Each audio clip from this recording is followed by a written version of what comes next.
13절부터 13절 말씀입니다. 앞에 있습니다. 다 같이 읽어봅시다. 내게 주신 은혜로 말미암아 너희 각 사람에게 말하노니 마땅히 생각할 그 이상의 생각을 품지 말고 오직 하나님께서 각 사람에게 나누어 주신 믿음의 분량대로 지혜롭게 생각하라. 4절입니다. 우리가 한 몸에 많은 지체를 가졌으나 모든 지체가 같은 기능을 가진 것이 아니니 이와 같이 우리 많은 사람이 그리스도 안에서 한 몸 되어 서로 지체가 되었느니라. 6절. 우리에게 주신 은혜대로 받은 은사가 각각 다르니 꼭 예언하는 예언이면 믿음의 은혜대로 혹 섬기는 일이면 섬기는 일로, 혹 가르치는 자면 가르치는 일로, 꼭 위로하는 자면 위로하는 일로 구제하는 자는 성실함으로 다스리는 자는 부지런함으로 비밀을 베푸는 자는 즐거움으로 할 것이니라. 사랑에는 거짓이 없나니 악을 미워하고 선에 속하라. 10절. 형제를 사랑하여 서로 구애하고 구경하는 자들을 서로 권유하며 부지런하여 게으르지 말고 열심을 품고 주를 섬기라. 12절. 소망 중에 즐거워하며 환난 중에 참으며 기도에 항상 있으며 성도들의 쓸 것을 공급하며 손 대접하기를 힘쓰라. 아멘. 부탁드립니다. 기도하겠습니다. 사랑이 많으신 하나님 아버지, 저희의 깊은 충만교회를 사랑하시고 올 2020년도 여기까지 인도하신 하나님 진실로 감사합니다. 많은 어려움이 있었고 많은 우여곡절이 있었지만 우리 주님께서 저희들을 사랑하시고 저희 교회를 기뻐하시사 이때까지 지탱해 온 것을 진실로 감사를 드립니다. 20년을 넘게 신앙생활하면서 우리 교회 기쁜 충만교회를 지켜주신 주님, 올해도 마무리가 되어집니다. 우리 주님께서 함께 하셔서 이제 어려운 가운데서 정말 힘든 가운데서도 아버지 굳건히 지키는 저희 기쁜 충만교회 모든 성도들을 기억하시고 우리 기쁜 충만교회를 통해서 많은 일들을 이루시고 만드시고 소망을 이루어 주시기를 간절히 원합니다.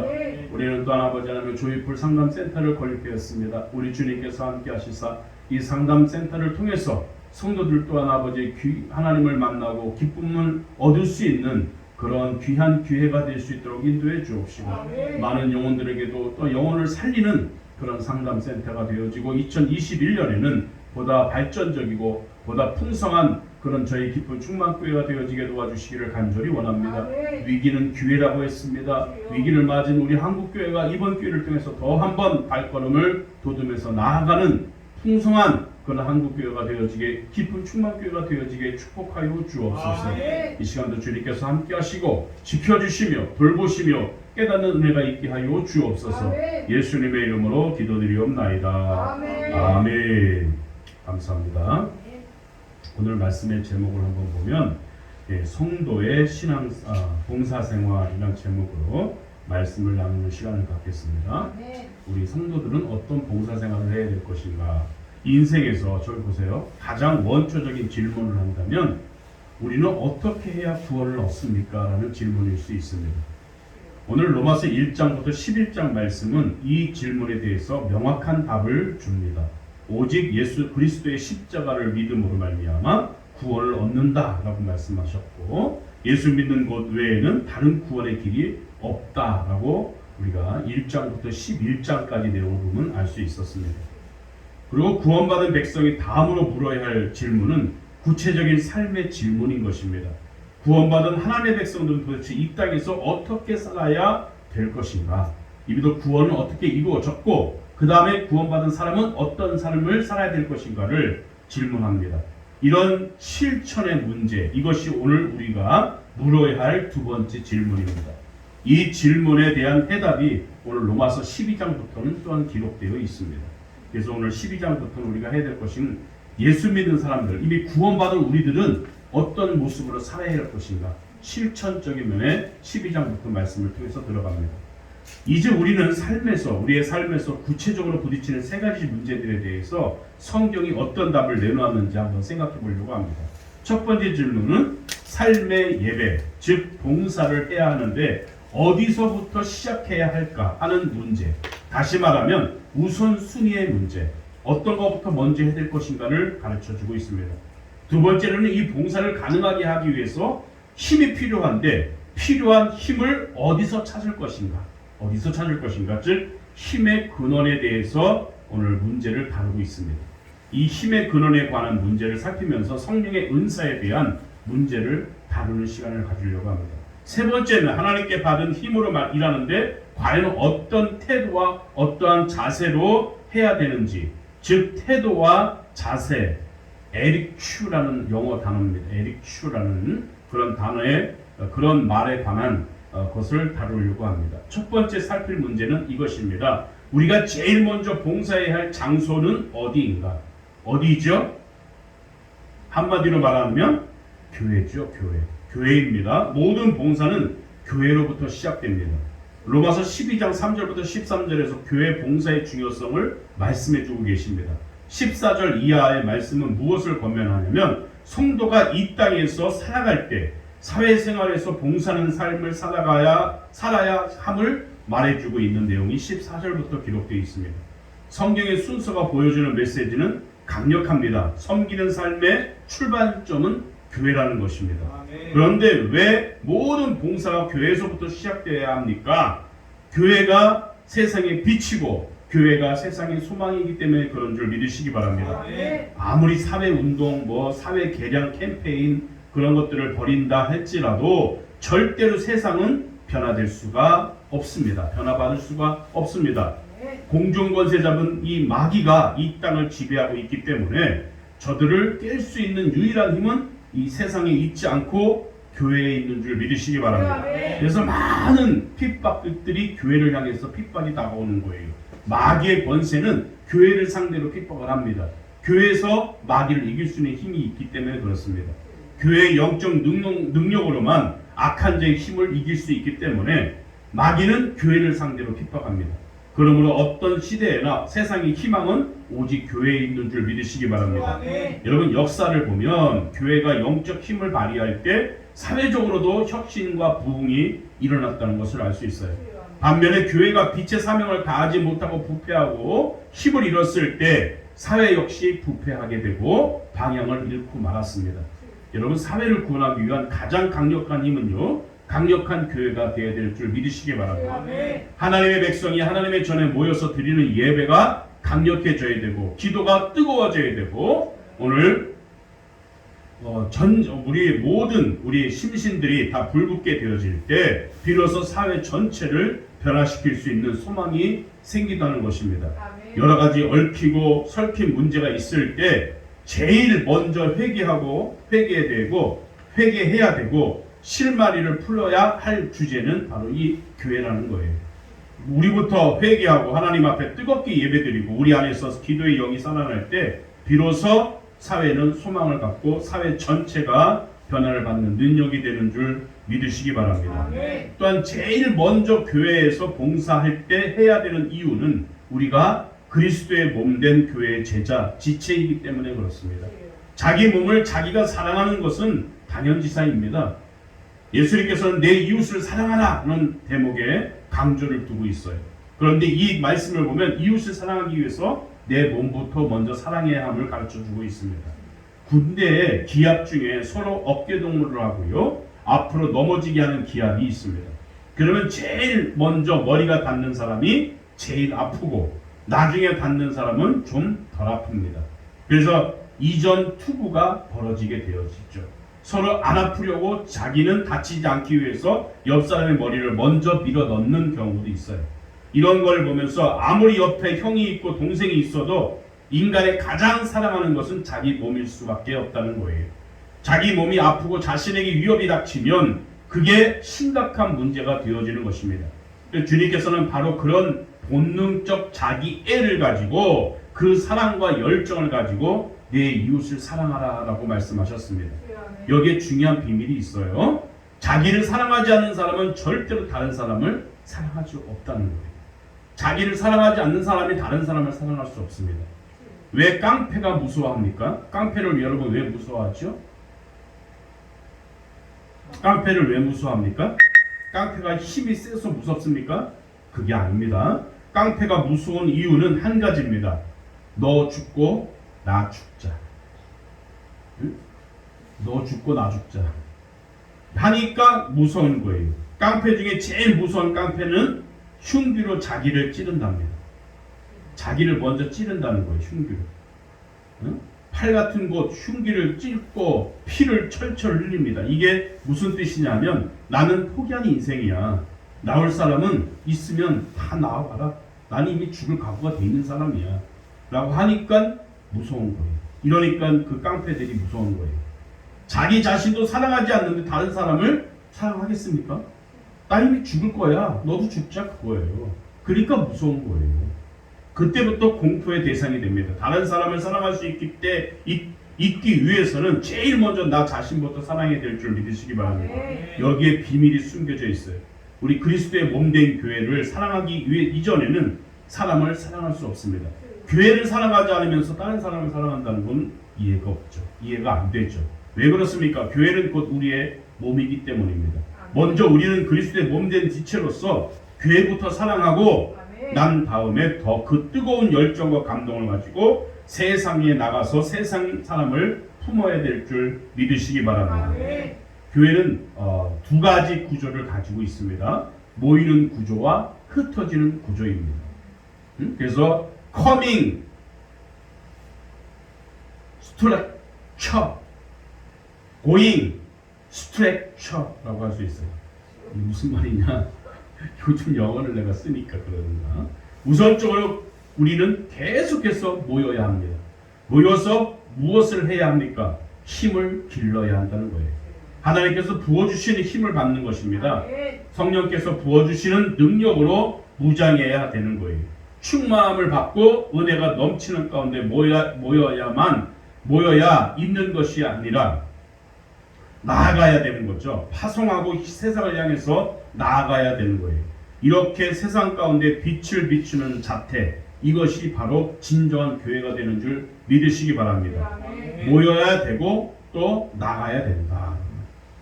그래서 나가는 것에 강조점을 둔 것이 아니라 먼저 모여서 은혜 받고 능력으로 무장한 다음에 비로소 나가야 함을 잊지 마시기 바랍니다. 성경은 너희는 교회의 빛이다 라고 했습니다. 교회는 교회의 소금이다 라는 거예요. 그래서 이렇게 말씀하지 않았습니다. 너희는 세상의 빛이고 소금이다.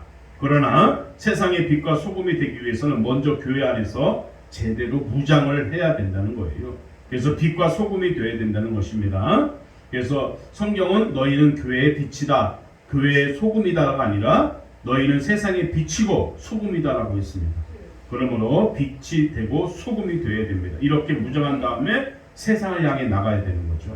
그래서 어두운 세상의 빛이 되고 몸이 건조한 세상을 참된 맛을 추구하는 주는 그런 소금이 될 수 있기를 주의 이름으로 부탁드립니다. 여러분, 교회에서 봉사하기 위해서는 힘이 필요하죠. 힘없이 어떻게 봉사를 합니까? 아무것도 할 수 없습니다. 이런 현실에서 두 번째 문제가 생기게 되는데, 두 번째 문제가 힘이 있기는 있어야 하지만 하나님의 교회에 필요한 힘은 인간의 힘과 차원이 다르다는 거예요. 나의 힘, 나의 능력을 가지고는 할 수가 없습니다. 하나님의 교회의 일들은 혈과 육의 싸움이 아니라 영적인 싸움인 것입니다. 그렇기 때문에 영적으로 무장을 해야 되는 거예요. 이 영적인 무장은 내 속에서 나오는 힘으로는 할 수가 없습니다. 위로부터 부어주시는 힘이 아니고서는 이 사명을 감당할 수가 없는 것입니다. 베드로전서 4장 11절에 보면 만일 누가 말하려면 하나님의 말하는 것과 같이 하고 누가 봉사하려면 하나님이 공급하시는 힘으로 하는 것 같이 하라라고 말씀하셨습니다. 봉사의 능력이 어디에 있습니까? 하나님이 공급해 주시는 힘의 봉사의 능력이 있는 줄 믿으시기 바랍니다. 여러분, 그래서 하나님의 교회를 위해서는 누구나 하나님께서 부어주시는 힘, 곧 성령의 은사를 우리가 구해야 될 줄 압니다. 이 은사는 휘황찬란하게 남의 이목을 끄는 신비한 능력이라기보다는 하나님 앞에 충성하기를 원하는 거예요. 헌신하기를 원하는 것입니다. 그런데 도구가 없습니다. 하나님께서 도구를 주시옵소서 하고 겸손히 엎드리는 태도가 돼야 될 줄 믿으시기 바랍니다. 청소를 하겠다는 사람이 빗자루를 달라고 하는 것은 당연하겠죠. 청소를 하겠다는 사람이 빗자루를 주어야지요. 마찬가지입니다. 하나님께서도 성도들이 헌신하고 봉사할 때 일할 수 있는 은사를 허락해 주시는 줄 믿으시기 바랍니다. 쟁기를 들고 뒤를 돌아보는 자는 일하기 싫어하는 자다. 그 말. 쟁기를 들었으면 일하러 가야죠. 뒤를 돌아보는 것은 하기 싫은데 라는 표현일 것입니다. 우리가 하나님 앞에 은사를 구한다는 것은 곧 충성하겠다는 뜻입니다. 먼저 충성하겠다는 의지가 자리 잡고 있어야 함을 기억하시기 바랍니다. 이렇게 충성하고 헌신하는 마음을 가지고 하나님 앞에 구할 때 일꾼들과 한량없는 성령의 은사를 하나님께서는 부어주십니다. 주님께서 우리에게 분명히 약속하셨어요. 누가복음 11장 9절 이하 말씀 보면 구하라 그러면 뭐한다? 주실 것이고 찾으라 그러면 찾을 것이고 문을 두드리라 그러면 너에게 열릴 것이니 구하는 이가 받을 것이고 찾는 이가 찾을 것이고 두드리는 이에게 열릴 것이니라 라고 약속을 하는 줄 믿으시기 바랍니다. 오늘 이어지는 말씀은 또 어떻습니까? 너희가 악할지라도 좋은 것을 자식에게 줄 줄 알거든 하물며 너희 천부께서 구하는 자에게 성령을 부어주지 않겠느냐 라고 말씀하십니다. 우리가 주님을 위해 충성하겠다고 합니다. 성령을 주시옵소서, 성령이 충만한 은사를 주옵소서 하고 간구할 때 하나님께서 우리에게 한량없는 은혜를 부어주시고 은사를 부어주시는 줄 믿으시기 바랍니다. 12장 6절 8절 말씀에 보면 구체적으로 하나님의 일을 하고자 할 때 필요한 도구, 즉 성령의 은사에 관해서 말씀해 주고 있어요. 우리가 하나님의 사역을 하기 위해서 사역에 필요에 따른 은사가 필요한 거예요. 이 은사 목록을 살펴보고 우리에게도 이런 은사가 임하게 해달라고 간구해야 될 줄 믿으시기 바랍니다. 오늘 그 은사 중에 첫 번째 어떤 은사가 있습니까? 6절 말씀에 따라합시다. 예언의 은사. 예언의 은사. 우리에게 주신 은혜대로 받은 은사가 각각 다르니 꼭 예언이면 믿음의 분수대로라고 했어요. 여기서 말씀하시는 예언의 은사는요, 미래의 일을 보는 은사가 아니에요. 미래의 은사를 마치는, 미래 되어질 일들을 마치는 그런 예언이 아닙니다. 신비한 능력이 아닙니다. 설교하는 은사입니다. 예언의 은사가 무한한 은사라고요? 설교하는 은사입니다. 설교하는 은사. 말씀을 선포하는 은사. 전도할 때 말씀을 잘 전파하는 은사가 바로 이 예언의 은사입니다. 예언의 은사는 목사에게 필수적이죠. 예언의 은사를 받은 사람이 말씀을 증거할 때 말씀에 힘이 있습니다. 말씀을 분명하고 확실하게 불붙은 성령의 심령으로 말씀을 증거할 수 있는 줄 믿으시기 바랍니다. 예언의 은사를 받은 사람이 말씀을 증거하면 그 말씀이 방망이와 같다라고 했습니다. 아무리 심령이 완악할지라도 그것을 깨뜨려버리는 능력이 그에게 있는 거예요. 그래서 말씀을 증거하는 자가 예언의 은사가 있어야 될 줄 믿으시기 바랍니다. 또 예언의 은사를 받은 사람이 말씀을 증거할 때 말씀에 불이 붙어 있습니다. 마치 불화산처럼 심령을 꽂혀질 때 활활 타오르게 된다 말이에요. 특히 말씀을 증거하고자 하는 사람은 반드시 이 은사를 구하고 이 은사를 받아야 될 줄 압니다. 물론 평시도 중에도요, 예언의 은사를 받은 사람들이 있어요. 선교를 가서 하나님 말씀을 증거하다든지 전도할 때 힘있게 말씀을 증거합니다. 평신도임에도 불구하고 영혼을 변화시키는 능력이 있습니다. 예언의 은사를 받았기 때문인 줄 믿으시기 바랍니다. 여러분, 복음을 증거하고 말씀을 외치려는 사람은 은혜, 예언의 은사를 우리가 구해야 될 줄 압니다. 두 번째 은사는 따라합시다. 섬기는 은사. 네, 자기의 은사로 다른 사람을 주도적으로 펼치는 사역을 돕는 은사가 있는 거예요. 여러분, 이 은사를 받은 사람은요, 혼자서 무엇을 하려면 잘 못해요. 그런데 다른 지도자 옆에서 일하면 자기가 가진 능력 이상을 발휘하는 은사라고 할 수 있겠습니다. 섬기는 은사가 우리가 보통 스텝, 보조자, 협력자, 조력자, 동역자라고도 부릅니다. 사람들은 흔히 받은 것으로 이 은사를 받은 사람도 굉장히 중요합니다. 오늘 이 은사가 이 조력자의 은사, 섬기는 은사가 두 번째라고 생각하지 않습니다. 이것이 참 중요한 은사라고 할 수 있습니다. 사람들이 흔히 이런 것을 받고 이 은사를 받은 사람도 굉장히 중요합니다. 출애굽기 17장에 나오는 아론과 훌 여러분 아시죠? 이런 은사를 받은 사람들이에요. 이스라엘 백성이 아말렉과 전쟁을 하는데 모세가 손을 내리면 지고 모세가 손을 들면 이기는 그런 역사가 있었습니다. 그때 아론과 훌이 무슨 일을 했죠? 양쪽에 서서 모세의 손을 한 사람은 모세의 오른손, 또 한 사람은 모세의 왼손을 들고 같이 붙들어 줬어요. 이게 바로 무슨 사역이다? 따라합시다. 섬기는 사역이다. 조력의 사역입니다. 여기서 하나님의 일을 할 때에는 이런 섬기는 사역을 하는 사람이 반드시 필요합니다.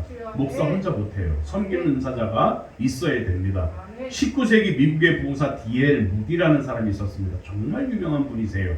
주변에는 이 D.L. 무디의 주변에는 섬기는 은사자, 훌륭한 사람들이 많았었습니다. 찬양 사역에 관한 어떤 사람이 찬양 사역을 했냐면 이 무디가 가는 곳마다 부흥사입니다. 부흥사인데 많은 공부를 못했어요. 많은 대학도 못 나오고 무식한 사람이었어요. 무디가.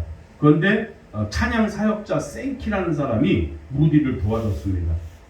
이 생키라는 사람이 한평생 이 무디를 따라다니면서 동역을 했어요. 무디가 가는 곳마다 먼저 찬송을 통해 사람들의 마음을 열고 심령을 뜨겁게 만들었습니다. 무디와 생키의 관계가 바로 동역의 관계이고 섬기는 은사가 이 생키라는 사람에게 있는 줄 믿으시기 바랍니다. 또한 무디는 생키만이 아니라 강원도 행성의 예수원의 설립자이신 대천덕 신부의 할아버지 R.A. 토레이 박사를 데리고 다녔어요. 이 토레이 박사는 설교가 뛰어난 분은 아니지만 신학적인 배경이 든든한 분이었어요. 무디는 어떤 의미에서 교육을 제대로 받지 못했어요. 교육을 많이 받지 못했고 신학교 갈 때도 무디는 전혀 갈 준비가 안 되고 공부를 못한 사람이기 때문에 신학학장들 모여서 기도를 하자고 그랬대요. 무디가. 그러면서 한다는 말이 기도를 열심히 했습니다. 나를 이 신학교에 보내줄 줄 믿습니다. 막 했더니 이 신학교 학생들이 아멘 그랬대지. 그래가지고 들어간 사람이 무디입니다. 시험 잘 봐갖고 들어간 게 아니라. 그러니까 성경적인 신앙 공부 이런 거에 대해서 약간 무디라는 사람이 떨어질 수가 있었어요. 그래서 이 조력자, 협력자들이 있지 않으면 무디는 그 사역을 감당하지 못했습니다. 그래서 설교문을 정리해 준 사람이 바로 이 토레이 박사라고 합니다. 그래서 글을 써주고 설교문을 정리해주고 성경 공부 교재들을 만들어주는 그런 사역을 이 토레이 박사가 했습니다. 아까 찬양 사역은 생키라는 사람이 했고요. 우리나라에서는 여비서라고 하면 어떤 사람을 말합니까? 얼굴 예쁘고 머리 긴 여자 이렇게 생각을 하겠죠. 비서는 커피만 잘 끓이면 된다라고 하죠. 서양의 예를 들어보면 비서들은 다 나이가 지긋합니다. 아줌마들이세요. 우리 한국 사람들은 비서 그러면 여자들이고 처녀고 그리고 비서가 시집간다면 비서 잘려요. 결혼하면 잘립니다. 근데 이 서양에서는 아가씨들을 쓰지 않습니다. 나이 지긋하신 분들을 쓰십니다. 어떤 여비서는 나이가 50이 넘은 사람이 있고 60이 넘은 사람도 있답니다. 20세기 영국의 최고의 설교가라고 하는 존 스토트 이 목사님 비서가 나이가 지긋한 분이세요. 이 비서의 이름이 프란시스 화이트 헤드라는 사람인데 이 여자는 거의 40년 가까이 존 스타트 목사님을 보필하면서 비서의 역할을 했습니다. 수없이 쏟아져 나오는 원고를 정리하기도 하고 나머지 부족한 부분들을 채워주는 그런 사역도 이 비서님이 이 비서 화이트 헤드라는 사람이 했습니다. 오늘 이 존 스타트 목사님 위대한 분이지만 이런 위대한 신학자 설교가 나오기 전까지는 이 프란시스 헤드 화이트 헤드 같은 충성스러운 자기 자리를 지키면서 보필한 귀중한 조력사가 있기 때문인 줄 믿으시기 바랍니다. 하나님 나라에서는 섬기는 자가 큰 자인 줄 믿습니다. 주님께서는 이 땅을 지배하러 온 것이 아니라 뭐하러 오셨다? 그렇죠. 섬기러 오셨다 말씀하셨어요. 세 번째 은사 따라합시다. 혹 가르치는 자면 가르치는 일로 말씀한 것을 볼 수 있는데 가르치는 은사가 있다는 것 같습니다. 이 은사는 어떤 면에서 예언의 은사와 비슷하다고 볼 수 있습니다. 굳이 대비를 시키자면 이 예언의 은사가 말씀을 증거하는 영적 파워라면 가르치는 은사는 이해시키는 능력인 것입니다. 어떤 사람이 말을 하면 다른 사람이 말을 때보다 더 잘 이해가 되는 경우가 볼 수 있습니다. 설득하는 능력이 있고 집중시키는 능력이 바로 이 은사입니다. 말을 알아듣기 쉽게 재미있게 말하는 은사, 이것이 가르치는 은사라고 믿을 수 있습니다. 가르치는 은사는 특별히 교사를 한다든지 말씀을 증거하다든지 하는 사람들에게 꼭 필요한 은사라고 할 수 있겠습니다. 가르치는 은사가 없는 사람이 나와서 말하면 도대체 무슨 말 하는지 알 수가 없어요. 잘 모릅니다. 그러나 말을 하다가도 자기도 모르는 말을 할 때가 있어요. 내가 무슨 말 하는 것입니까? 라고 이렇게 되물어보는 때도 있습니다. 교수들 중에서도 선생님들 중에서도 가르치는 은사가 없는 사람들은 자기가 말하면서 자기가 무슨 말 하는지도 몰라요. 응? 이런 사람들이 있습니다. 제가 아는 어떤 교수님은요, 실력은 상당한데 가르치는 은사가 없어요. 신학교에서 강의를 하는 자신이 졸면서 강의를 하시는 분들 계시네요. 강의하다가 뒤로 넘어지는 분들 계세요. 학생들이 다 웃어야 하는데 다 뒤를 돌아보니까 학생들 한 사람도 웃지 않는 거예요. 왜 그랬을까요? 뒤에 있는 학생들도 다 자고 있었기 때문에. 교수가 자면서 졸면서 강의하는데 졸다가 넘어지니까 웃어야 되잖아요. 웃었는데 애들도 다 자요. 웃지도 않는 거죠.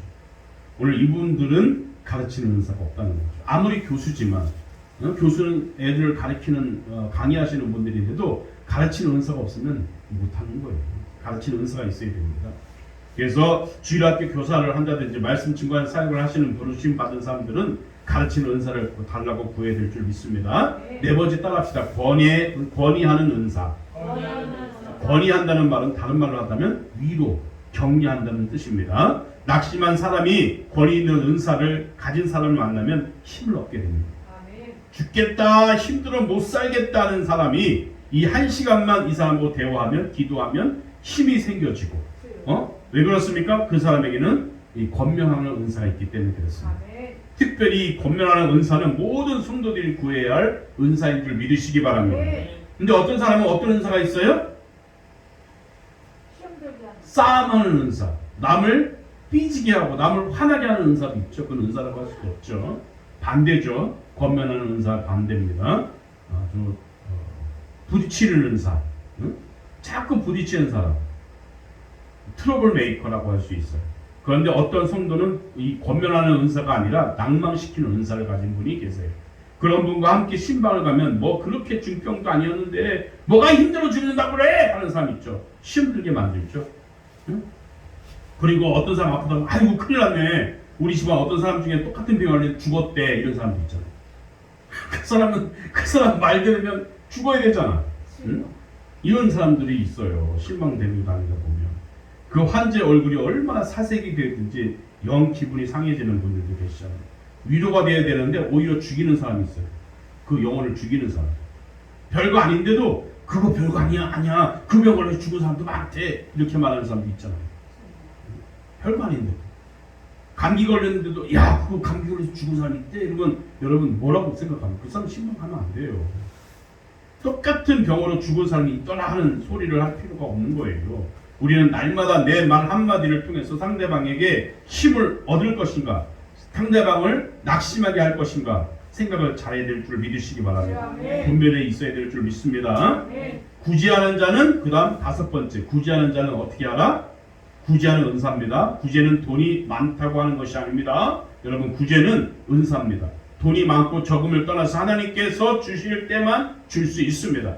이 세상의 부자와 하나님 나라의 부자는 다릅니다.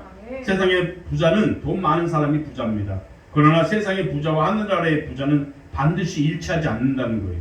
세상에서는 부자라고 하는데 하나님의 일을 할 때는 월급쟁이보다 째째한 사람들이 있어요. 이런 사람은요 가난한 사람이에요. 반면에 세상에서는 가난하고 아무것도 없다고 하는데 하나님의 일을 할 때에는 큰 소리 내는 사람이 있습니다. 이런 사람은 하나님 앞에서 크게 쓰임받는 줄 믿으시기 바랍니다. 벤 다이크라는 작가가 쓴 책 가운데 대저택이라는 책이 있어요. 거기에 이런 의미심장한 이야기가 나옵니다. 어떤 부자가 죽은 후에 천국에 갔는데 천국에서 자기 집에 들어가 보니까 천장도 제대로 없는 그런 오두막 집이었답니다. 이 집을 본 부자가 굉장히 화를 냅니다. 왜 내게 이런 오두막을 주셨습니까? 라면서 불평을 했습니다. 그때 바로 옆에 보니까 으리으리한 저택이 있는 거예요. 그 저택의 주인 보니까 자기 옆집에 살고 있던 가난한 그런 의사였답니다. 참다 못한 그는 하나님께 항의를 했답니다. 하나님 어찌하여 저 의사에게는 저렇게 좋은 집을 주고 나에게는 이렇게 초라한 집을 주십니까? 라고 했더니 옆에 있던 천사가 이 모든 건축자에게는 당신이 세상에 살 때 보내온 것입니다. 이 건축자재는 언제 주었다? 당신이 세상에 살 때 이 건축자재를 천국에 보내주었다는 거예요. 그 보내준 건축자재를 가지고 집을 지었는데 당신은 다 줬지만 지붕이 없는 오두막 같은 그런 건축자재를 보내주어서 지었다. 근데 의사는 건축자재를 굉장히 좋은 걸 보내주어가지고 집을 지었더니 의리의리한 집이 되었다는 그런 책 내용인 거예요. 여러분 건축자재를 천국에 보내실 때 좋은 자재를 보내시기 바랍니다. 아멘. 아셨죠? 아멘. 그래 천국에 아름다운 집을 짓게 되는 거지. 응? 그냥 쓸모없는 거, 남이 버린 거 가지고 천국에 보내주니 그게 천국에 어떤 집을 짓겠어요? 어떤 집을 지으실 거예요? 응? 그래서 이런 제대로 초라한 집이 되지 못하는 이런 억울한 일들을 당하지 않기를 바랍니다. 누가복음 6장 38절은요. 주라 그리하면 너에게 주실 것이요 라는 예수님의 약속을 담고 있는 말씀인데 우리가 줄 때 주님께서 주신다고 했습니다. 안 주면 주님께서 주시는 손길이 끊어진 거예요. 이것이 주님의 약속인 줄 믿으시기 바랍니다. 아멘. 여러분 우물의 원리를 아십니까? 우물을 퍼 쓴다고 그러니까 우물이 마릅니까? 안 마릅니까? 안 말아요. 우물은 마르지 않죠. 반면에 나만 먹겠다고 사용하지 않으면 우물은 어떻게 됩니까? 그렇지, 썩어버립니다. 하나님께서 우리에게 주신 것을 사용하지 않으면 썩은 우물밖에 되지 않습니다. 우리가 힘을 다해서 나누어 주고 많은 영혼들을 살리는데 재물과 시간과 모든 정력을 사용하면 하나님께서 더욱더 솟아나는 샘물로 우리 가정과 창고가 채워질 줄 믿으시기 바랍니다. 마지막 6번째는 다스리는 자는 부지런함으로 하려 했습니다. 다스리는 은사, 곧 지도자의 자질을 말하는 것입니다. 다스리는 은사를 가진 사람은요, 만나면 평범한 사람이 있는데도 불구하고 유능한 인물로 변합니다. 별로 재능도 없어 보이고 별로 힘도 없어 보이는데 어떤 지도자 밑에 들어가면 굉장한 능력을 발휘하는 것입니다. 다스리는 은사를 풍부하게 지녔던 인물 중에 한 사람이 바로 구약 성경의 다윗입니다. 사무엘상 22장에 보면 다윗이 아둘람 굴로 도망을 치죠. 그랬더니 400명 정도의 오합지졸들이 아둘람 굴에 모여들기 시작했습니다. 돈 떼먹고 도망친 사람, 사기치고 도망온 사람, 부진 버리고 도망친 사람, 원통한 사람 등등 세상에 말하는 인간 쓰레기들을 거기에 다 모아놨습니다. 하지만 다윗이 지도력이 얼마나 뛰어난지 이런 오합지졸들을 훈련시켜서 결국에 온 이스라엘을 통일시키는 장군으로 삼았고 시대를 풍미하는 위대한 장군들이 되었던 것입니다. 아멘. 여기에서 낀 이 요압 장군 여러분 들어보셨죠? 이 아비새 장군 그리고 그 외 성경에 기록된 모든 장군들이 전부 이 아둘람 출신입니다. 이렇게 볼 때 세상에서 가장 큰 축복은 자기 숨은 능력을 발휘하게 만드는 지도자, 다스리시는 능력을 갖고 있는 사람 밑에서 훈련받는 것인 줄 믿으시기 바랍니다. 아멘. 마지막 7번째, 긍휼을 베푸는 사람은 즐거움을 하려 했습니다. 다른 사람이 어려움을 당할 때 그 고통을 나의 것으로 여기는 은사를 말합니다. 다른 사람의 짐을 대신 짊어지는 마음, 이러한 어려운 사람을 잘 챙겨주는 자세, 이런 은사를 우리 가운데 가져야 될 줄 믿으시기 바랍니다. 그러나 여기서 은사 목록이 끝나는 것이 아니에요. 이 7가지 은사 말고도 성경에는 27가지 이상의 은사가 나와 있어요. 이런 은사를 간절히 구하고 충만하게 받는 성도가 되어야 될 줄 믿으시기 바랍니다. 할렐루야. 마지막으로 살필 문제, 어떤 태도로 봉사해야 될 것인가. 오늘 이 말씀인데 하나님께서 우리가 부족한 힘들을 채워주시는 것, 이것이 성경의 은사인데 그러면 받은 힘을 가지고 어떤 자세로 사용할 것인가 하는 거예요. 어떤 자세로 사용할 힘은 있는데 자세가 잘못되면 이것처럼 무서운 게 없어요. 정신병자가 칼을 들고 있으면 언제 휘두를지 모르잖아요. 무섭습니다. 힘이 중요한 것이 아니라 그 힘을 어떻게 사용하는지가 중요한 거예요. 태도와 자세가 더 중요한 줄 믿으시기 바랍니다. 성경은 이 자세를 4가지로 요약하는데 먼저 9절과 10절을 보면 사랑에 따릅시다. 사랑엔 거짓이 없나니 악을 미워하고 선에 속하라. 형제를 사랑하여 서로 우애하고 존경하기를 서로 먼저 하며 첫 번째 뭐라고요? 사랑으로 봉사해야 된다. 사랑으로 봉사해야 비로소 변화의 역사가 나타나고 죽어가는 영혼이 살아나는 능력이 있는 줄 믿으시기 바랍니다. 고린도서 13장에 보면 내가 사랑의 방언과 천사의 말을 할지라도 사랑이 없으면 소리나는 구리와 울리는 꽹과리가 되고 라고 했습니다. 오늘 사랑이 없으면 오늘 아무리 말을 잘해도 울리는 꽹과리가 된다 그 말입니다. 오늘 그래서 이 사랑이 없으면 아무리 말을 잘해도 소음에 불과하다는 거죠. 내가 예언하는 능이 있어서 모든 비밀과 모든 지식을 알고 또 산을 옮길 만한 믿음이 있을지라도 사랑이 없으면 내가 아무것도 아니요 라고 했습니다. 사랑이 없으면 믿음도 권능도 이적도 소용이 없다는 말씀이에요. 그런 것들로는 영혼을 살리지 못하기 때문에 그렇습니다. 우리의 능력과 믿음은 사랑으로 포장되어 있을 때만 비로소 사람을 살릴 수 있는 줄 믿으시기 바랍니다. 오늘 그래서 이 두 번째 태도, 우리 태도는 11절 말씀에 보면 부지런하고 게으르지 말고 열심히 품고 주를 섬기라. 우리가 하나님 앞에서 일할 때 최고의 덕목은 가슴에 불을 품고 열심히 봉사하는 거예요. 하나님 앞에 충성할 때 미지근함이 아니라 불붙는 모습으로 충성해야 됩니다. 하나님께서 가장 싫어하는 태도는요, 미지근함입니다. 미지근함. 라오디게아 교회를 향해서 내가 차든지 덮든지라 내가 이같이 미지근하면 덮지도 않고 차지도 아니하면 내 입에서 너를 토하여 내치리라고 했습니다. 세 번째는 12절 말씀 무엇입니까? 소망 중에 즐거워하고 환난 중에 참으며 기도에 항상 힘쓰라고 했습니다. 오늘 이 시험과 어려움이 있다 할지라도 더욱더 충성하고 봉사하는 말씀이에요. 하나님의 일을 할 때는요, 난관이 있으면 더욱더 기도하고 더 충성하게 대될 줄 믿으시기 바랍니다. 오늘 사도행전을 보면 예수님의 제자들이 핍박을 직면했을 때 어땠습니까? 핍박했을 때 다 도망갔습니까? 어려움에서도 불구하고 중단하는 것이 아니라 더 충성할 때 하나님께서 모든 것을 더 풍성히 채워줄 줄 믿으시기 바랍니다. 지금 어려워요, 힘들어요, 우리 교회도 힘들습니다, 어렵습니다. 이럴 때 우리는 어떻게 해야 돼요? 더 충성해야 돼요. 그래야 하나님이 우리에게 더 큰 복을 주시는 줄 믿으시기 바랍니다. 네 번째 마지막입니다. 성도들이 쓸 것을 공급하고 소음 대접하기를 힘쓰라고 했습니다. 따라합시다. 나누면서 봉사하자. 여유 있을 때 돕겠다가 아닙니다. 나누면서 봉사하자. 평생 남을 돕지 못해요. 내가 여유 생기면 도와줄게라고 하는 사람은요, 평생 남 한 명도 못 도와줍니다. 어려운 중에서도 하나님께서는 우리에게 힘을 주실 때 오늘 그 힘으로 증거하고 남들을 돕겠다는 이런 마음을 가질 때 하나님께서 한량없는 은사를 저 여러분에게 부어주는 줄 믿으시기 바랍니다. 이런 마음으로 충성과 봉사하는 기쁜 충성교회 성도들이 되기를 주의 이름으로 부탁합니다. 할렐루야. 기도합시다. 주님 감사합니다.